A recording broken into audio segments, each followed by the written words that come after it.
You're tuning into Black and White Sports on YouTube. The no-holds-barred truth on sports.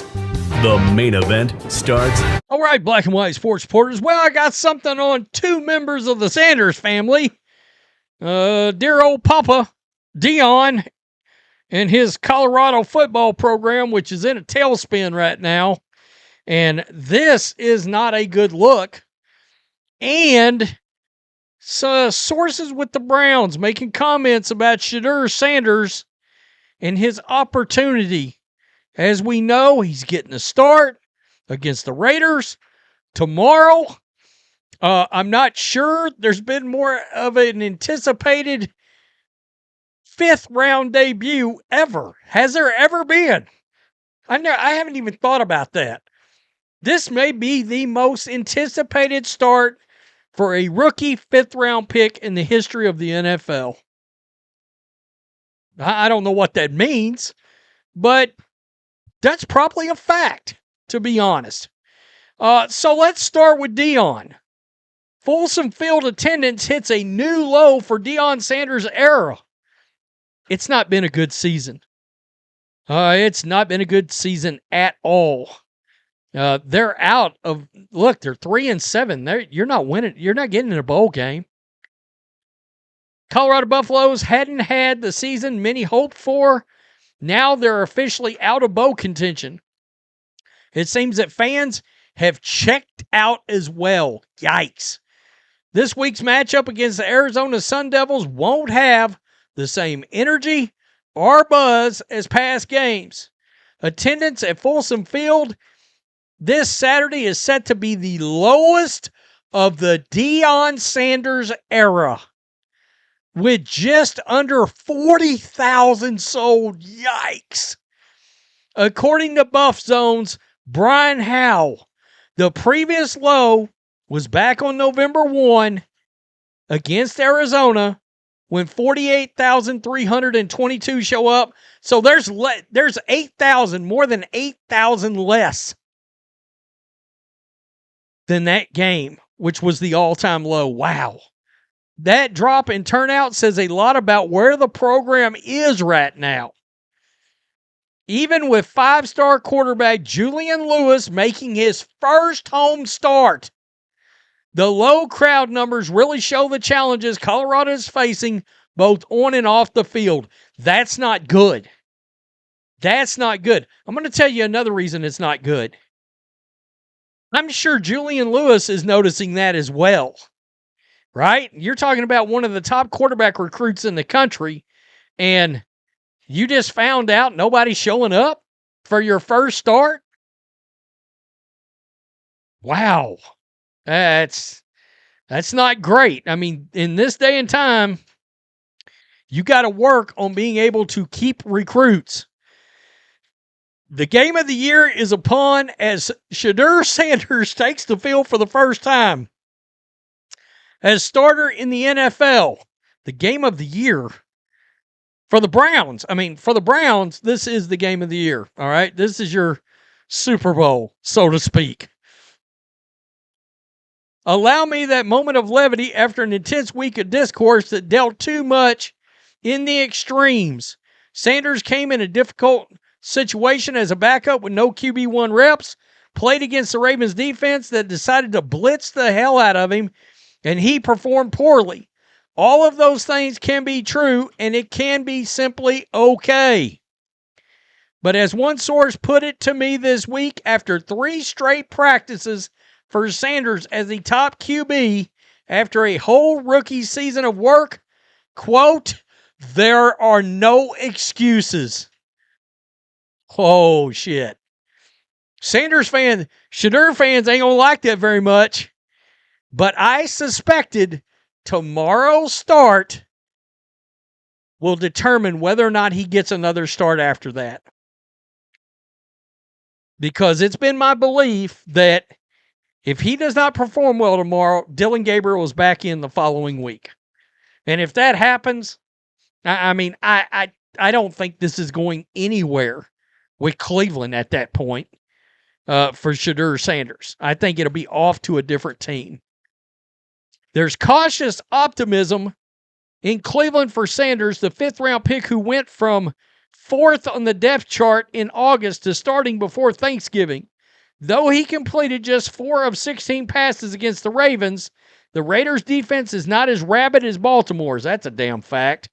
Quote, if it's going to work this season, this is the week for it, said a second source.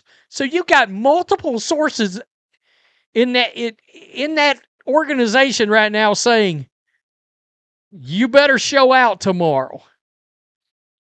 Much has been made of Sanders not getting any first-team reps in practice. I don't know why. Somebody, I believe it was Albert Brooks, brought up, or Albert Breer brought up something that was a valid point. The moment that the CBA about 15 years ago changed the way practices are done, that's when you stop seeing any actual real reps for like a backup quarterback with first team.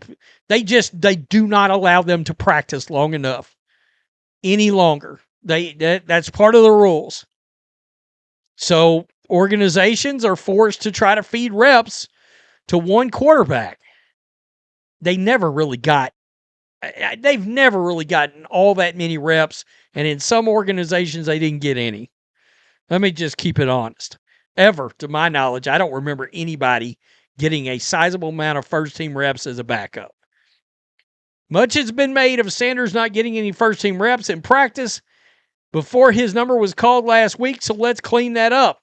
Before Joe Flacco was dealt to Cincinnati in early October, there was no reason for Sanders to take a first-team rep, but he assumed the QB2 duties. There is a reasonable argument to be made that he should have gotten some first-team reps. No, there is not.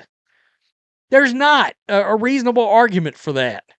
It doesn't happen in the league. Certainly, with the benefit of hindsight, when guard Wyatt Teller said Sunday it was the first time he had ever heard Sanders' cadence. That's pretty wild. I mean, are these guys not around at all when they're running practice squad? All right. I mean, I don't know. The running the scout team, I guess they aren't. The scout team is there to portray themselves as the opposing team on offense, the opposing quarterback on offense against your team's defense. Now, the benefit of that is you're getting reps against the actual real defense. After taking Gabriel at 94, it seemed Cleveland was all set at quarterback. It did. Flacco, Kenny Pickett, Gabriel, and still recovering Deshaun Watson. But as Sanders dropped in the draft, GM Andrew Berry clearly saw value of the quarterback being available at 144 and took him. Quote, we know what it will take to get him ready, said a source. He's not a normal number 2, and that's just a fact. You know he needs it. He knows his limitations. The goal is to win and not stick to some industry process. He needs some reps, so give him a few. Interesting. Quote, he's had a good week. A third-team source. They got people just barking up a storm behind the scene from the Browns. Quote, thrown the ball well, getting more comfortable, not perfect operationally, but that is expected for any rookie. He'll make plays, and we want to see how much we can limit mistakes. Good week overall, though. You know what he's got to learn how to do? When those guys start coming around him, he's got to learn to step up in the pocket. Up in the pocket. Jackson Dart, you already see him do it. He steps up in the pocket to scan, to throw, as his pocket is collapsing. All right? Shedeur can't go backwards. He can't go backwards and roll this way. Can't go backwards and roll this way. Step up, boom. Let the ball go. He's accurate. Shedeur Sanders is an accurate quarterback. He was the most accurate passer in NC2A football last year. He had a 71% completion percentage, I believe. So he can be accurate. He's also more mobile than I thought he was going to be. I mean, he's I don't know why he didn't show more mobility at Colorado, but what I've seen this year, he's kind of mobile. I mean, he's more athletic than I think we gave him credit for. It's going to be interesting. It's crazy. This game is officially really interesting. Yeah. Tell me what you think. Peace. I'm out. Till next time. Thanks for watching the show. Be sure to like, comment, and subscribe. Be sure to tune in next time on Black and White Sports.